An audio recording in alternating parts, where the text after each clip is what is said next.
am also going to do the Walking with Jesus devotions for Advent and Christmas 2024 for the evening, even though it's not evening yet. I want to get this done sooner rather than later. I'm sure you understand.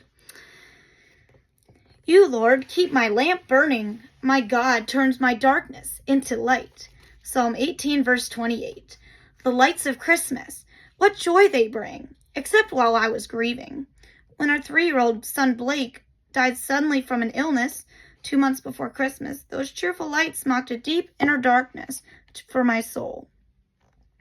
My husband Jeff and I decorated a Christmas tree for our 2 surviving sons, but it was too painful for us to adorn the outside with our customary display of lights. Ours was the only unlit house in the neighborhood, accurately reflecting the bleakness in our hearts. Time passed. To reclaim a sense of normalcy for our children, we resumed our outside lighting displays. 2 decades later, on the Christmas following the loss of our infant grandson Wells, we again refrained from displaying our outside lights to spare Wells' parents the pain we'd experienced so many years before. Instead, we planted a small oak in our backyard to commemorate Wells' life and strung some tiny white lights on the tree.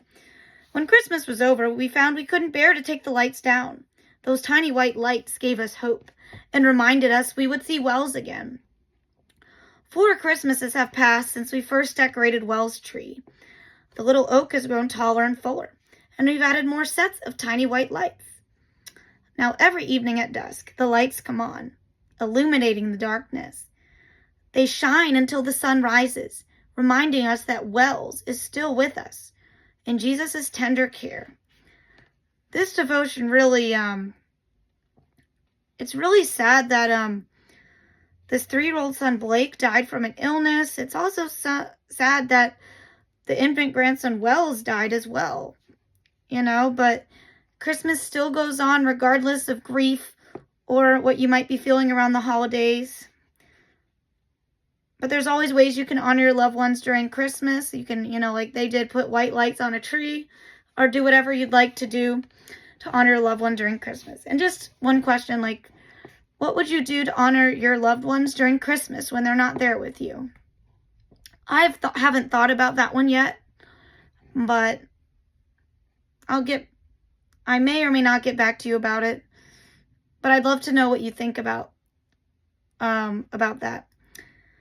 The faith step is carry a lighted candle into a darkened room. Observe what a remarkable difference the light makes. Then meditate on the difference Jesus, the light of the world, makes in your life. I'm sure you can do this faith step as well. You don't really have to use a lighted candle. You can use a battery-operated candle. It's the same idea. But yeah, thanks for listening. I hope you enjoyed this devotion.